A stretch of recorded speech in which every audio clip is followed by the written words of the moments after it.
Thank you all for joining us. This is the third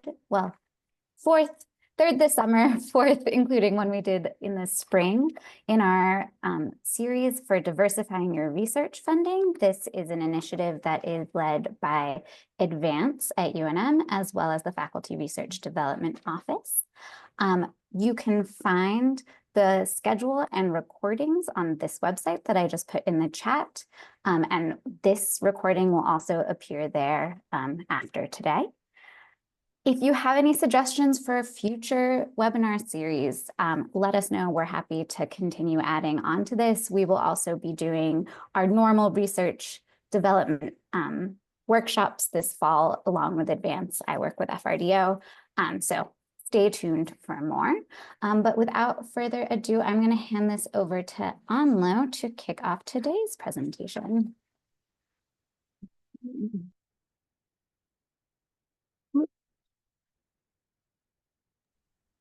Okay, can everyone see my screen? Yes. All right. Yes. So Dave told me he's gonna be late, a few minutes late. So I'm starting without him. He's supposed to do the first part, so I might shuffle the agenda if he's too late, so we can get going. But thank you everyone for spending the next hour with us today. So we're gonna be talking about unlocking research funding from the state and private industry. And Dave will start or will follow with an overview of the state level programs and agency and tips for applying to state funding. I will be talking about strategies for connecting with companies and understanding their priority and how you can build trust. And we'll have also the last 30 minutes, we're going to have faculty who will discuss how they secure their industry fundings. Dave did just get here. Ooh, good. Hello. Okay. Just in time. Perfect. All right. So I'll start. I'm David Hansen. I'm Assistant Vice President for Research here at UNM and a biologist by training. I've been in the BPR's office for almost 4 years now, and at UNM for 23. So when we talk about finding funding opportunities with the state here, one thing I think that's important, really, where I feel like is true, is that there really isn't one great spot to like go right now, or even terminology say, hey, what are all the grants I can apply for at the state? And looking around a little bit, using their phrasing for request for proposals is one way to kind of find things. And FRDO has put some stuff on their website, including some of these things I put below, which is looking at different departments' websites and trying to find what they have. So some of those I think have been put on the FRDO site, but like the Office of the Economic Development Department has a lot of research-related funding opportunities and even more. So they have an Office of Science and Technology. I think it's actually its name's going to be changed officially this year. So look for similar things that have a range of opportunities that kind of change every year. There's a new creative industries division that now will have some funding this year, and several other divisions within that. Environment Department, Energy and Minerals, and Natural Resources Departments are ones that I think of a lot of when I think of biological or other science and engineering opportunities there. But there's transportation, etc. And I did list at the top the list of departments and agencies. I think is probably one of the first places I would go just to understand how the state is organized, right? And understanding what departments are there. And there is a Department of Transportation. So if your research is transportation, then you'd want to spend some time there. And there are some others. And a lot of that really comes down to saying, when you're starting to look in this space, if you have kinds of areas that don't seem obvious, or maybe you just like some other suggestions, is do reach out to FRDO and our office, which we call ORTIP, the Office of Research, Technology, Innovation, and Partnerships within the OVPR.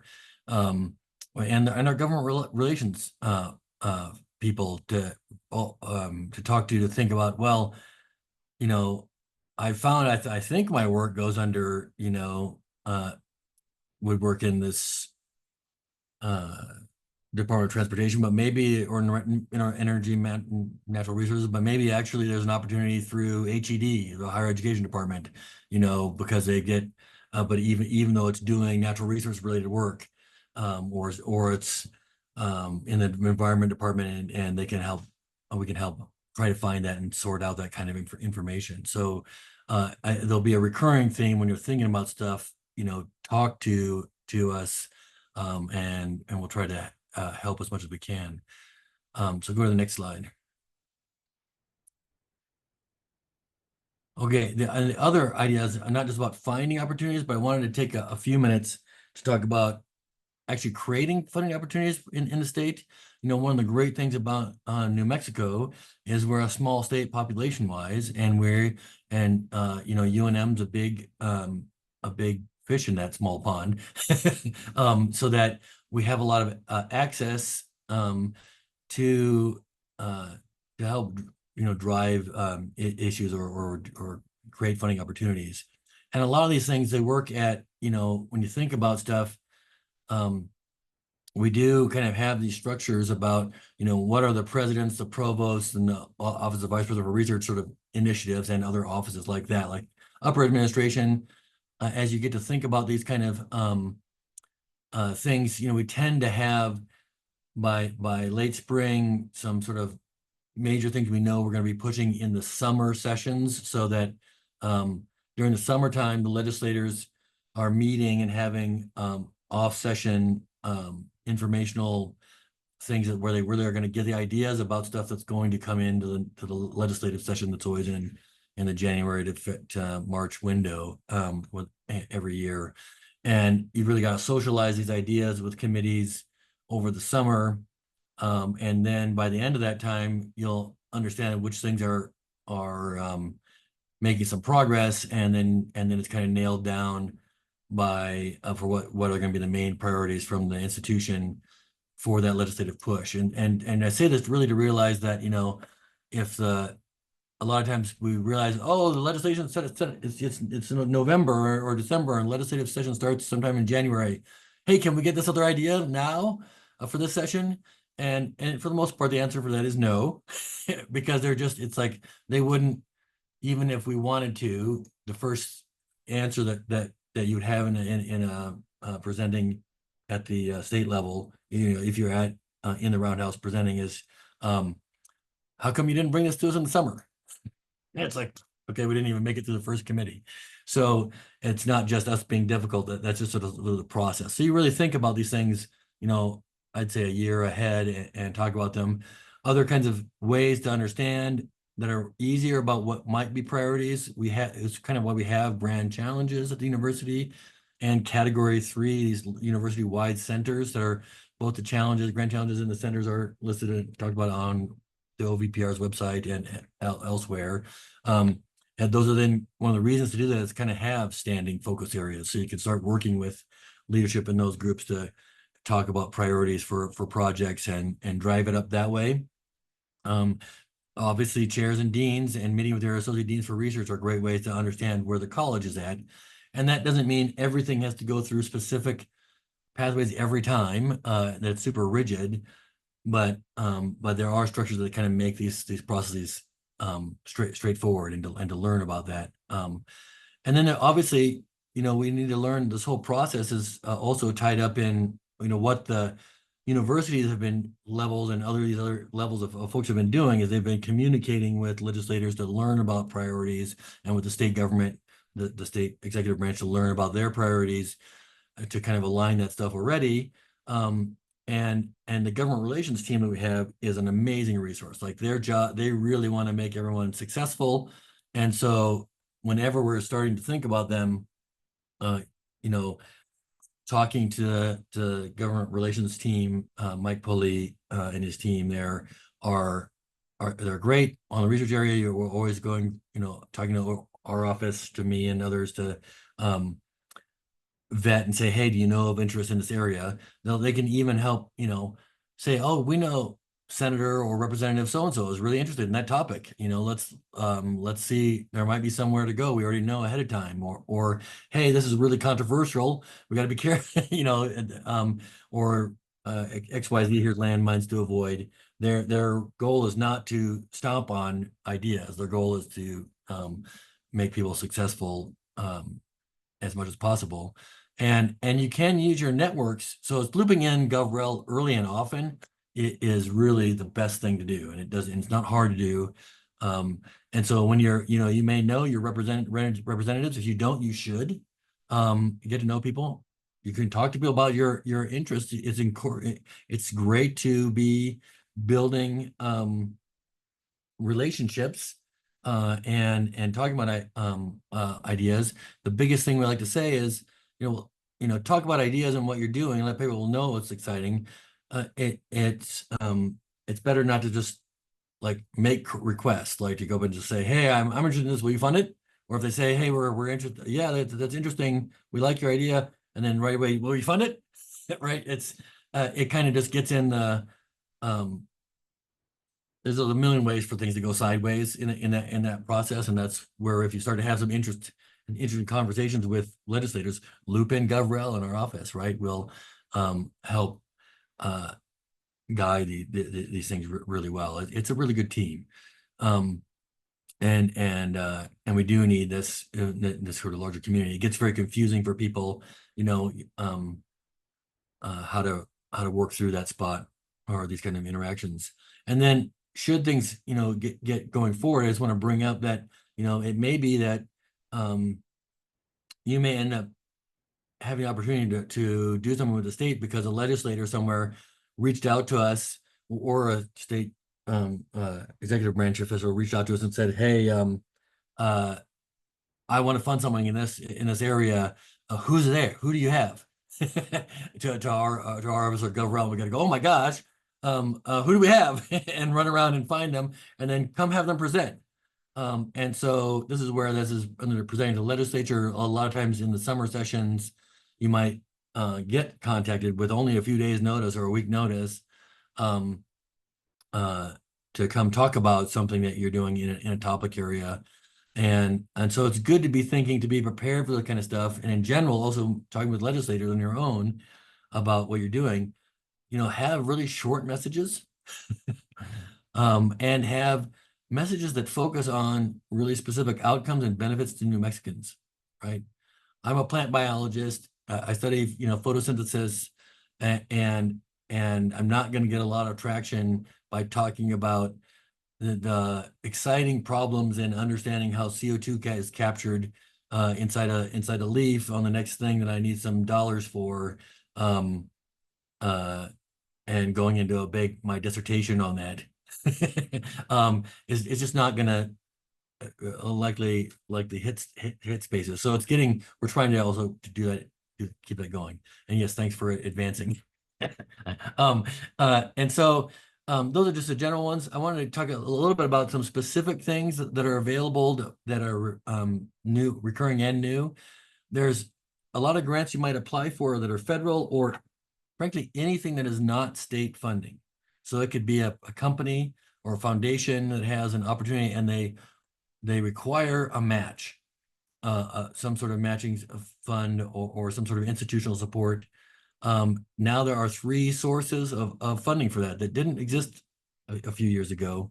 The New Mexico Match Fund is probably the easiest to use now. It's in its 2nd year, again, getting plussed up with another $75 million in this fund. UNM and the other institutions are limited to a total of $2.5 million every year as a cap of what we can get in match funds. And because a lot of it's supposed to be just broadly for any kind of organization in the state that wants to go after that needs matching dollars. It's run through the Department of Finance Administration at the state.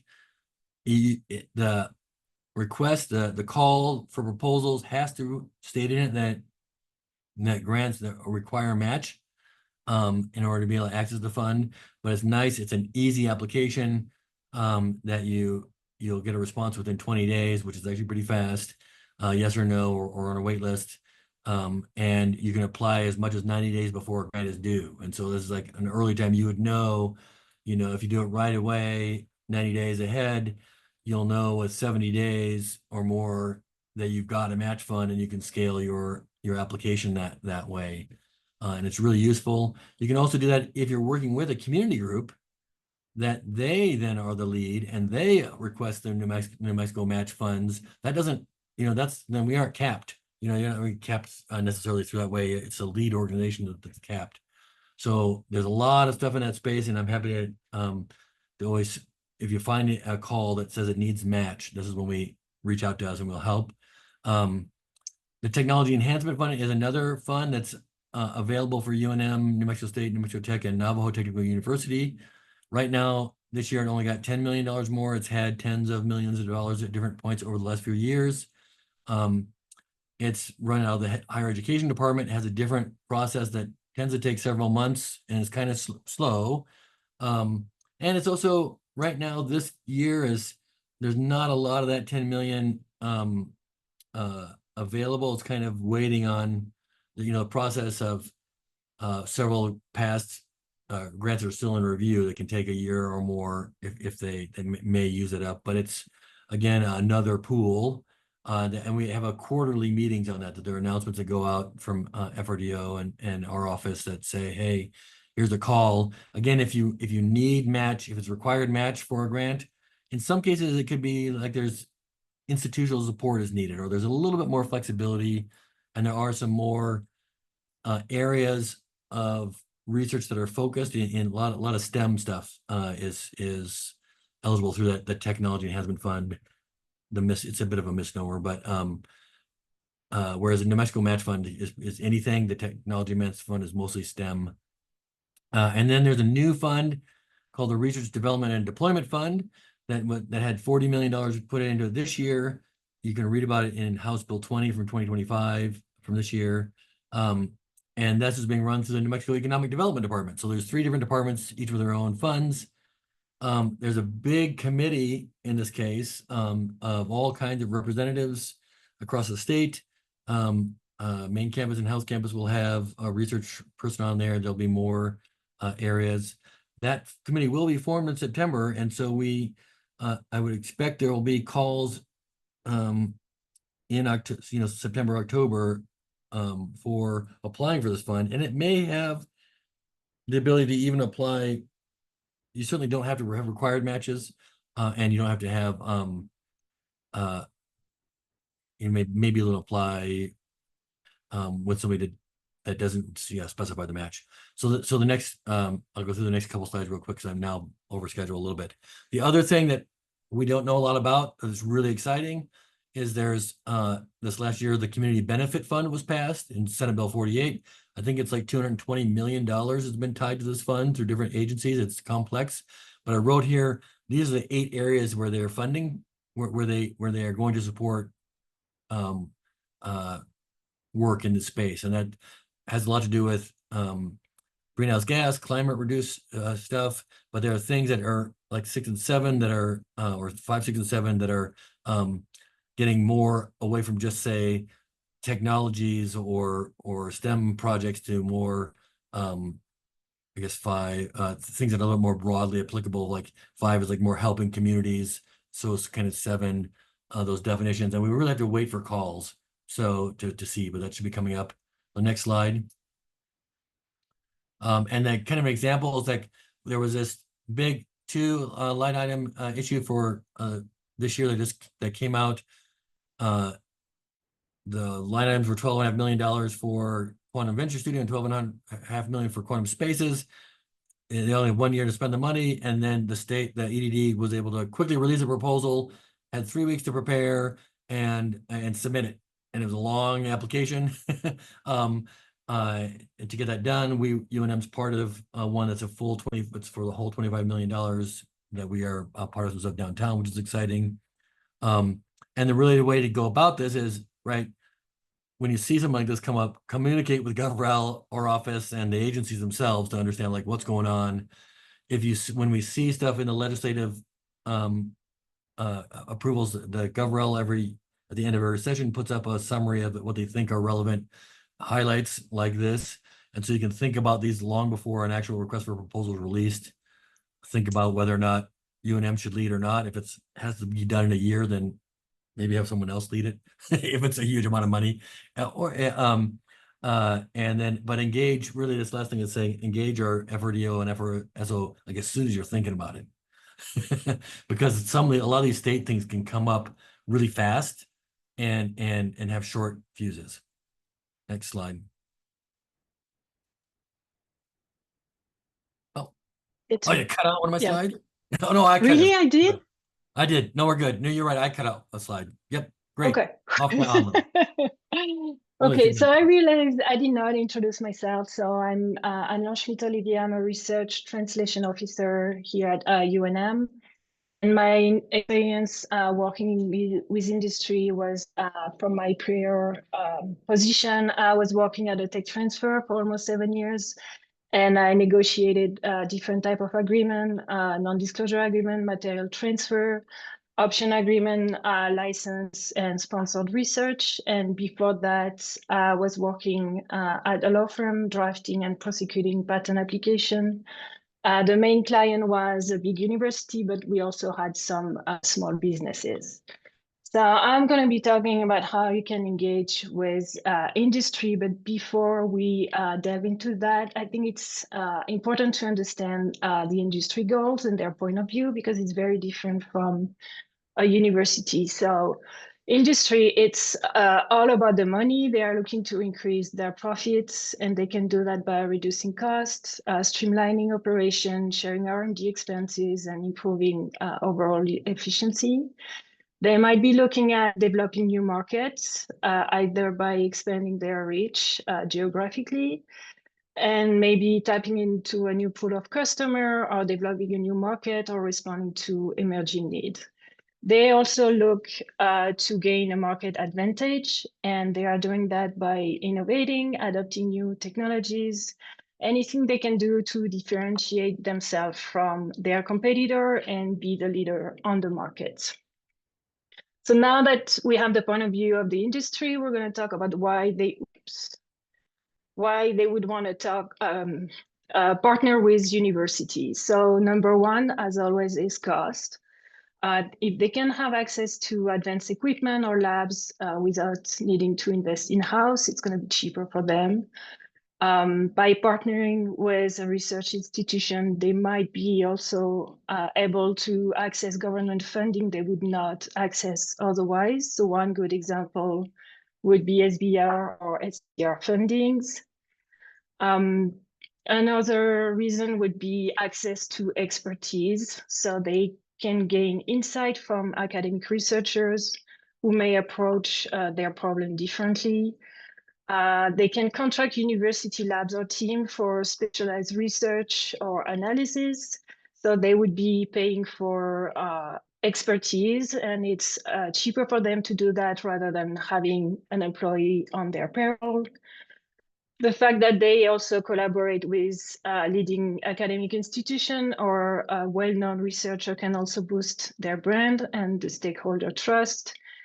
And it's well known that companies are risk adverse, and the university are the one doing the cutting edge research. So a company can benefit from licensing the technology that are developed at university. And the last one is the workforce. If they build relationship with local university, they can tap into a pool of new graduates. If they offer internship or they do joint projects with the university, they can identify and recruit top students or postdoc. And they can also benefit from university program to continue to offer continuing education to their current employees. So how can you engage with industry partner? And we're going to go over the 3 topics. So the first one, use your UNM resource.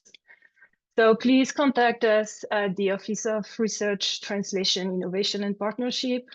We are a fairly new office under the umbrella of the OVPR, and it's Dave present on the call, Jim O'Brien, who is also working as a foundation, and myself. We can help you connect with industry through our current relationship or via several tools, and we can search for industry partner and maybe contact within the industry. Talk to your ADR. They often have industry relationship and they can facilitate introduction. Don't forget about the department chair. They can support outreach efforts. They can help you outline your department strengths and help coordinate cross-lab collaboration. Talk to your coworker. They might have current industry contact or past collaboration, and they're willing to share them with you. UNM Rainforest Innovation is a tech transfer and economic development arm of the university. They have a lot of resources on their website and contact with industry. Same with the Anderson Business School. They have connection with local and national businesses. They have events where you can network. And last but not least, alumni. Stay in touch with your former student. They might be working in industry role and help you make contact with industry. So it's helpful to attend industry relevant events where you can meet companies. They often post the list of companies on their website before the event, maybe even a list of people, so you can do your research before the event. When you approach a company, you need to understand their need and how you can help them solve their problem. Don't tell them how much money you need to pursue your research or like how much you need to buy a piece of equipment. That's not a good approach, right? You have to understand what they need and how you can align your goal with that. If you go on company's website, you can often find their recent project partnership. Maybe they have academic partnership program that can give you an idea if they're willing to collaborate with research institution. It's best to identify business development, R&D, or innovation team people. They're the best people you should talk to. And when you talk to them, tailor the message, right? Because you might be talking to a business development person who has no idea about the detail of your research. So you have to tailor your message based on your audience. Very important, protect your confidential information because once it's shared, it's out.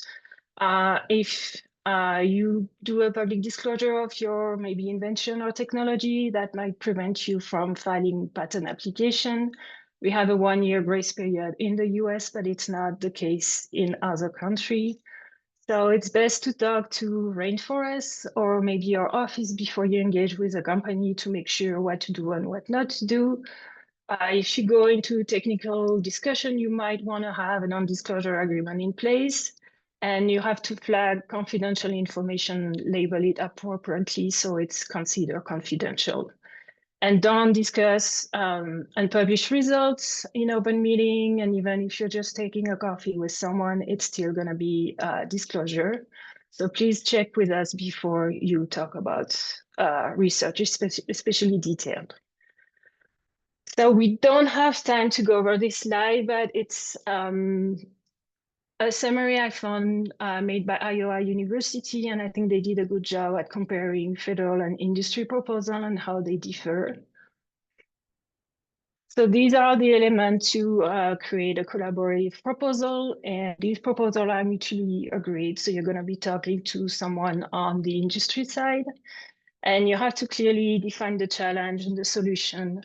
You're going to have key tasks, deliverable timeline, who's doing what, who's carrying the work, what is the budget, and very important, clarify expectation on IP, intellectual property, who owns any invention coming out of it, who owns the data, can you publish? Most likely they're going to ask you maybe for like 30 days review of your publication before you can submit to the journal. So there are some restrictions, and you have to make sure it's aligning with your goal. You might want to publish before collaborating with industry when, for example, you're an assistant professor and publishing is more important for you. So you have to keep that in mind and make sure that the industry collaboration fits your goal at the moment. And FRDO is here to help you with all of these elements. But keep in mind that you are allowed to go back and forth with industry a little bit to come with an informal arrangement. But OSP is going to be the office reviewing and approving the agreement before it can be submitted to the partner. Once the partners send their feedback, they might request some changes to make sure it's aligning with UNM policy and guideline, and they have the one having the signature authority for the agreement. So I'm gonna go quickly over this slide, but these are the common deal breaker where one of the two parties can walk away from an agreement. So timeline is very different between industry and academia. The budget, you have to be very clear on that. Same with the IP expectation, it has to be discussed very early on. And same disagreement on publication can be a problem. So lesson learned, that's a bit repetitive, but discuss IP expectation early on, involve FRDO, and they're going to be the one contacting OSP or Rainforest if needed. They can help you with that. Think about the project if you need to send or receive material data to or from the company or maybe from another third party. You're going to need maybe a separate agreement. That's going to take some time also to be negotiated. Realistic budget, don't undersell yourself, but like don't be greedy. Same with the milestones, they need to be realistic and achievable. If you don't deliver, funding can be withheld and they can terminate the contract if you don't perform. You need to communicate regularly and frequently with your contact there that ensure transparency between the two parties. And the big one is under promise and over deliver. So I've added a slide of resources that I mentioned during the presentation. I also want to point out Halo.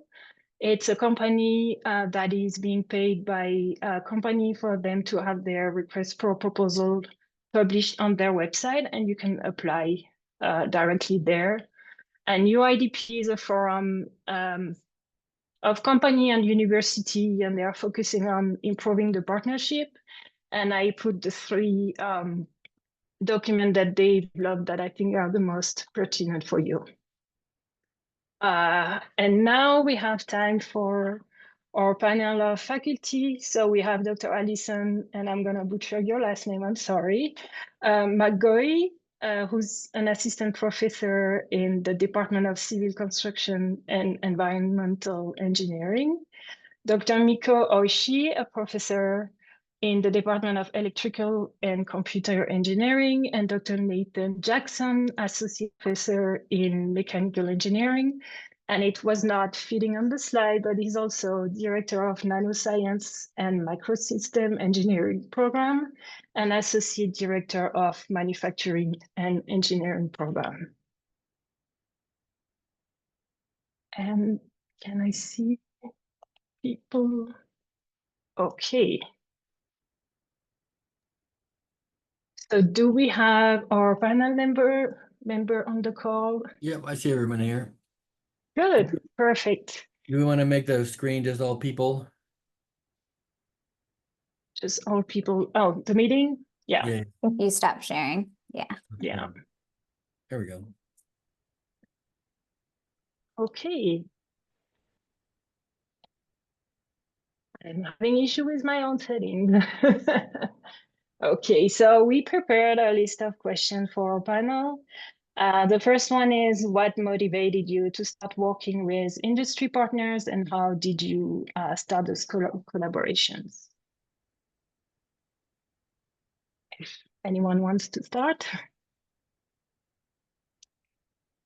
Sure, I can start. It's fine.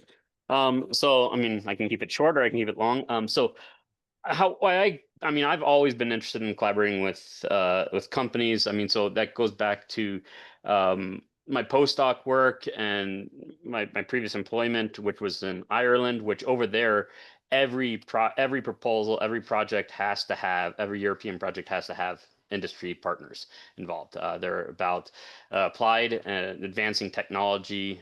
So I've continued that research, and so I've always been interested in collaborating with industry partners.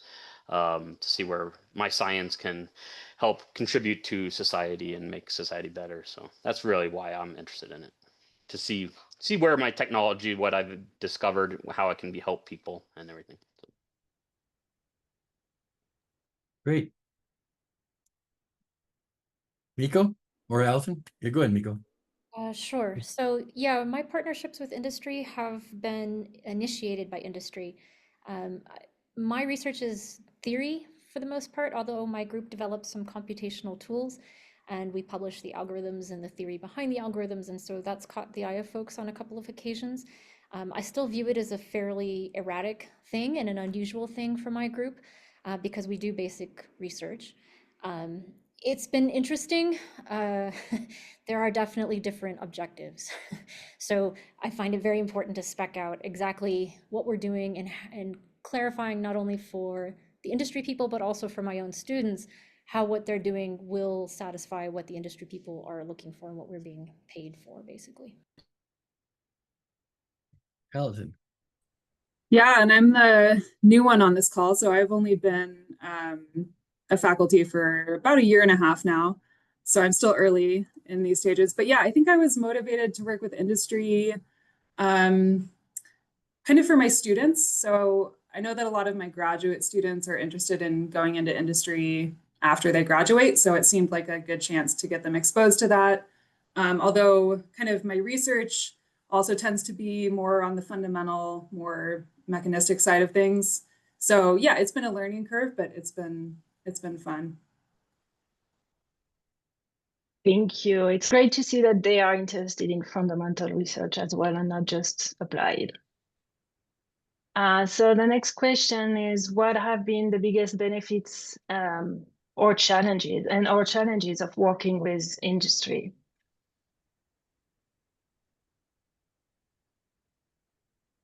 Want to go in the same order? Doesn't matter to me. That's Oh. fine. Yeah. So the benefits, I mean, definitely. I mean, again, seeing opportunities for your students to maybe go to that industry afterwards. So they've already networked, they've worked on that project, so they can do that. That's definitely a benefit. But obviously, seeing like your technology that you've developed, either fundamental or applied, seeing it go into a product, and like I said, and depending what that product is, like I said, one day you can even, if it becomes huge or something, you can tell your kids, grandkids, or whatever, hey, I worked on that, or whatever. So I think it's a huge benefit to see the impact that your technology can have. Challenges, well, there's quite a few. The biggest one that I think that most academics will have is companies want things now. They do not, it's not like your typical, NSF, and like it's finals week. Okay, you can have another week. No, again, deliverables due now. I want it now. Very, more high demand. They don't really, I mean, depending on the industry, I've worked with some industries that understand more, and some that don't understand at all, and they still want you to work kind of as an employee, and kind of, okay, I expect results now. I don't, it's 3 a.m, I don't care, I still want stuff done. So but again, it depends on the company that you're working with, whether it's a small company or a large company. So and other challenges, well, let's see, I don't know if this is a question later on, so sorry if I'm answering this, but from an UNM getting funding, I would say there was a kind of challenge, because like some of the companies that have approached me, they want to fund it, and they want to fund it like, okay, I want to give you money now or tomorrow. And going through OSP, going through everything takes time. Getting NDAs signed takes a lot of time. So it's like, okay, no. So I think that's been the biggest challenge for me from a university standpoint, is getting actually the money. I've had to turn down a lot of industry people because we can't quite get it done in the time that they want us to. Yeah, so I think benefits, the applied nature of it, I think, is very appealing for students. It motivates them a great deal, and that's important. Some of the funding that I've gotten in the past was for STTRs. So these are very short, 6 months. And so I spent a lot of time asking myself, why would I bother with the hurdles that Nathan just described for something that is 6 months? And the answer is that there's the option of the phase 2, right? Which would then be a much longer endeavor, and then you could build relationships that could be a much more sustained sort of thing. That has not happened for me. I happen to have one that was longer term, and so that's had some additional benefit in that it is very flexible. You know, if I move stuff around in different categories, nobody cares. It's very easy to do things. So if I need to hire a postdoc, I can hire a postdoc. If I need to move the money to a grad student, you know, I can move it either direction. Whereas with like NSF, you can only move it in one direction, right? So you can't take away from a grad student to create a postdoc position, for instance, right? So there's some flexibility there. The challenges, I think, for me, the biggest ones have been whether or not the industry partner has a good working knowledge of academia and how to work with academia. And so for some folks, that's been great and easy and smooth. And then for other collaborations, it's been just like a continual discussion, shall I say, especially with high turnover at the company, which is another challenge. So, you know, finally got one program manager familiar with the idea that our deliverable is papers, even though that's in the contract. This was just a very foreign notion. And so I felt like I was just constantly fighting that battle. They're expecting me to deliver widgets. I don't deliver widgets, I deliver papers, that's it. And even though that was codified in the contract, we still had that discussion continually. And then I'll add also the timing, not just with the pace of getting papers out, but also in trying to set up relationships with new companies. Just getting an NDA is a giant nightmare. And I don't know that it necessarily needs to be that big of a nightmare.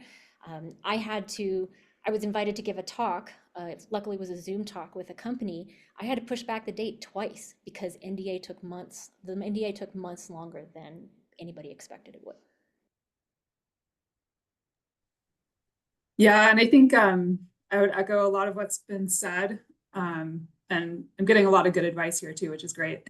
But yeah, I think, you know, benefits, of course, funding has been a benefit for me right now. I'm just starting my research program. So I'm supporting a student over the summer on this. And I'm excited because we're going to have the opportunity to work at a much bigger scale than I usually do. So I typically work at lab scale systems, and we get to go in the field and see something big, which I think will be great for the students.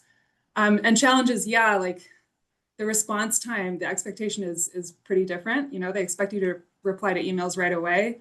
In academia, you know, sometimes it takes a week to hear back from people. So that's been something I had to learn at the beginning. I think also, like Miko was saying, I think the different expectations in communicating outwardly. So I'm very interested in publishing, of course. I'm on the tenure track. And they're much more interested in protecting their IP and creating a commercial market. So we have different motivations, but I think we've been able to align. They do have a good understanding of academia and have also worked with academics before. So it hasn't been too challenging so far, but we're just starting. And I'll just jump in real quick, just because I Yes. think we're doing well time-wise. I think that Yes. one is, I mean, I would want to echo from my own experiences that it is, I mean, benefits are, you know, come from dollars, but also you know, student jobs too, which has been mentioned. And I think a neat one in my mind that I've observed and I've been part of is, you know, when I look at Ivan Deutsch's work in physics and around quantum stuff and theory and quantum, right? What kind of happened through time is it ended up a lot of his theory students got hired by companies, ended up being in upper roles in companies, and then that has got the companies back interested in your lab. And in this case, because of the sort of you know, a moment for sort of quantum computing, that's even started then to lead towards other state funding that's kind of coming in, like the quantum RFP really that's come through there has been, you know, a lot of that is because then bigger companies showed that interest. The legislature and the economic development department really get excited when we talk about companies and industry. So that language, it helps translate some of the not obvious benefits to a lot of the general public to our legislature and our state to have them get more funding. And that's I like the fact that even now theory is really critical for advances, you know, for these companies to be able to advance. And so it's nice to see that kind of connection.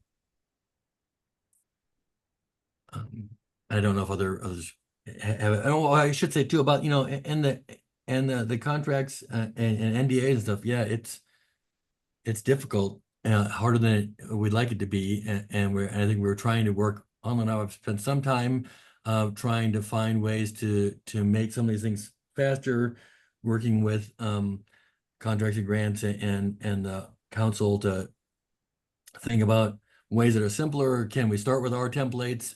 That's becomes I think one of the biggest things is when you're getting that spot, let's try to immediately reach out and say, hey, if we can start with our template, great. It's going to help our side. And I will also say that some of the companies I work with, big companies, I've even had like talking with Siemens recently, and they were saying, oh, yeah, you think you're slow. We're such a huge company. You guys look like you're sprinting, and that's not super helpful because that's when you can do things once a year to get something to happen is we need to have trying to make those efforts faster. We are trying to do that, and it's we just keep pushing on it. Let's keep. We want to keep making that as fast as we can.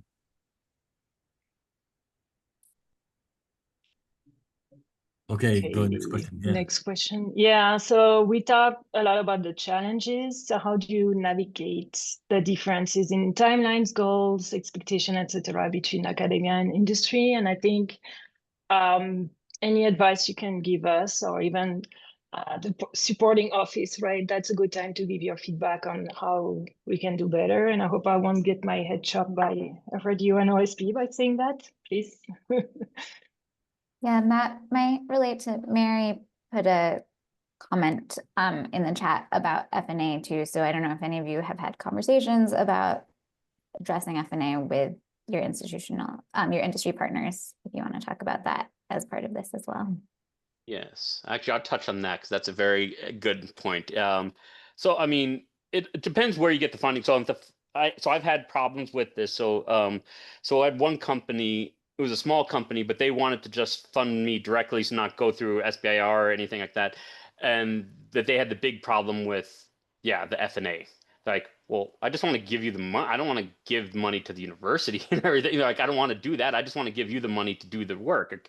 I mean, because then I have to spend, 52% more, so so they didn't want to do that. And so then they turned it down. So it can be a issue. It has been for me with a couple of the ones. Now, other companies, it hasn't been an issue. So because I think small companies, it's at least in my experience, has been a bigger issue because they're not as familiar with the academic, how it runs. Like, okay, that we have to have F&A and stuff, and they just like, well, I just want to give you money. But yeah, as larger companies, I think they've done enough of them that they probably know that this is the way it is. So but yeah, so it has been an issue. But I'll let others touch on that in a second. But yeah, the expectations, yeah, I mean, the big thing, communication, I know it's been touched on a couple times here, it is big. I know for me, one of the companies I've had recently even, I mean, yeah, again, yeah, when he emails me, he wants me to respond right away. The CEO, if I don't, he calls me within like 30 minutes. I'm like, dude, I was teaching a class or something. I'm like, I don't have time to respond. Or even one time I was on vacation, I'm like, sorry, I try to turn off my phone and not do stuff when I'm so yeah, it's communication. And even though you tell them up front, okay, how things are, it's still, yeah, it's always a thing. So communicating though is the best way. And trying to develop that. Again, it depends on the company and everything, so it changes.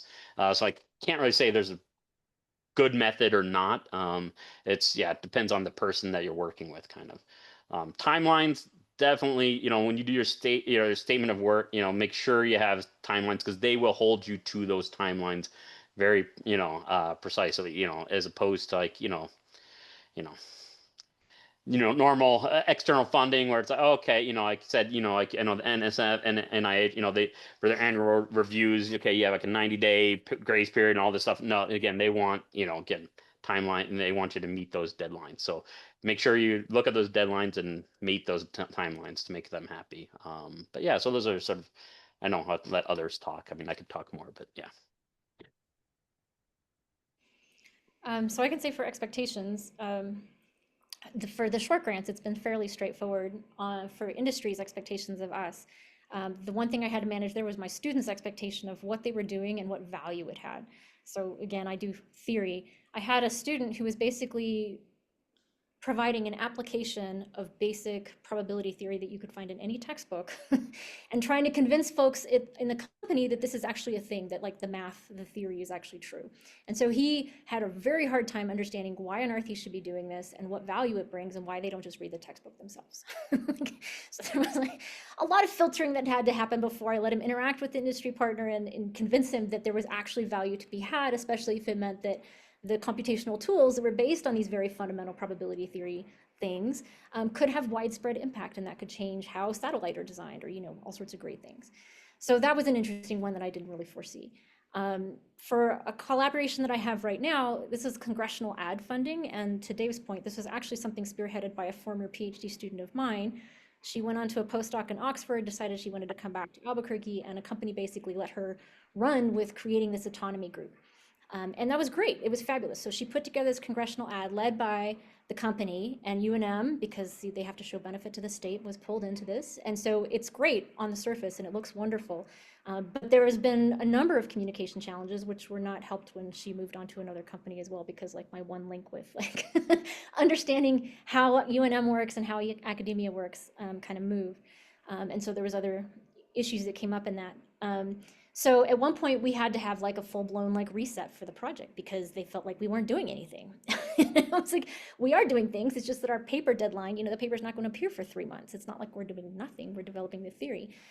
So there were numerous instances where I had to like retrain the program manager and the people who were on the lead on that side with what they should expect from us, because they just weren't familiar with how things worked, and that's been challenging. There was also some issues with reporting. So for a while, they were having us do excessive reporting, like way more for the amount of money that I'm getting than any federal sponsor that I've ever had. And so I had to bring up to them, this is what a report looks like, a quarterly report from us. It is not a 15-page document, right? Like it's a couple pages of an update, and that's what it's going to be, because that's appropriate for what we have to say at that point. And so they've been flexible in that they heard what we were saying, but there was a number of just things that I would take for granted that I had to then make explicit and then check in with them about repeatedly to be sure that everything is on track. And since we've done that, things have been smooth. That being said, I am actually looking forward to the end of the grant, because it's a lot more overhead that I have to deal with mentally to make sure that we're not misstepping with them.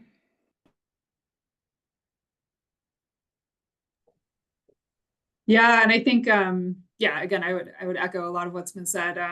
What Nathan said, the CEO I'm working with, expects fast replies on emails, and then he asked me for my phone number and then would text me and say, I emailed you this, and I'm like, why are you texting me at 8 p.m. telling me that you emailed me? So I think we've come to like a more, equilibrium now, but that was definitely not what I'm used to from academics. But it's worked well. I think just open communication and sharing with him what my priorities are, and the fact that he's worked with academics before, I think has helped. But yeah, it's a different world out there. And then, the comment about F&A, I think maybe I was kind of lucky. So the funding that's supporting my industry collaboration comes from the state. So they went for a state proposal, and I'm a subaward on that. And they were totally fine with the overhead. In fact, we went from the state overhead, and then because it was a subaward, to like the full amount of overhead, and they didn't say anything about it. So again, I think maybe it just depends on the company you're working with. Maybe because it was a smaller award in my case and a pretty short duration, but we didn't have any challenges there. Yeah. And I think that's a really important thing to realize, is that some of the interactions are really governed by what the original source of the funding is. And that's where, our hands can get very tied to saying, if it's flow through from federal versus a flow through from state, we have to have uniform processes that to follow. And that can be helpful sometimes, and because and a problem at other times, or not so helpful. And then, but if it is, if a company is talking about wanting to support research and they haven't, put out an RFP or set up a program, that's a great point to say, hey, you know what? reach out to our office. Let's start talking about possible ways to structure things based on their needs. There are, like Anderson School does some stuff where they are working with different companies who they want to bring up a problem to a classroom, and so they've just sort of set up, they're paying into some money into a pool that kind of they keep doing and have that a group of people do solve that problem. And there's just other ways. It's just good to, whether it goes through the foundation to support some of the work, or through main campus and through OSP is another deciding point. Whether things are contracts and subawards are.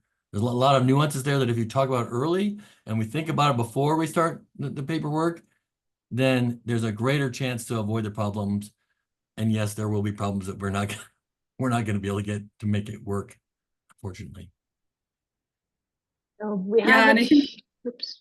oh, I was just going to add one quick thing because I thought of it too, is the confidentiality was kind of, I was maybe a little more naive when I started this, but I'm used to, trying to get people to listen to me, right? And industry is much more protective of their information. So even in the early conversations, learning the things that they expected were like not secrets or confidential, but things we wouldn't necessarily share with outside people was, it took me a little bit of time to catch up. So even like sharing with people that we were talking about collaborating was something they were like, oh, we're not sure if we want to say this publicly yet. So I think, yeah, just getting in contact with the UNM offices and also like senior faculty and people who can advise you so you can get ahead of that before it goes wrong.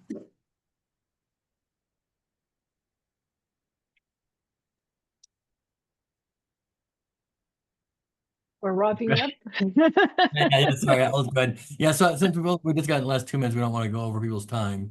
I think that's just I really want to thank we want to thank our panelists. I have to thank Onlo and Hannah Yalam for doing all this organizing, make sure it happens, and for our panelists to show up and talk about their experiences. I hope that that people found this useful, and I'm sure all of us would answer any questions if people want to meet up. I'm happy to meet up and buy people coffee if we want to, whatever, and talk about these ideas more. Yes, thank you all so much. And thank you to our partners in advance who helped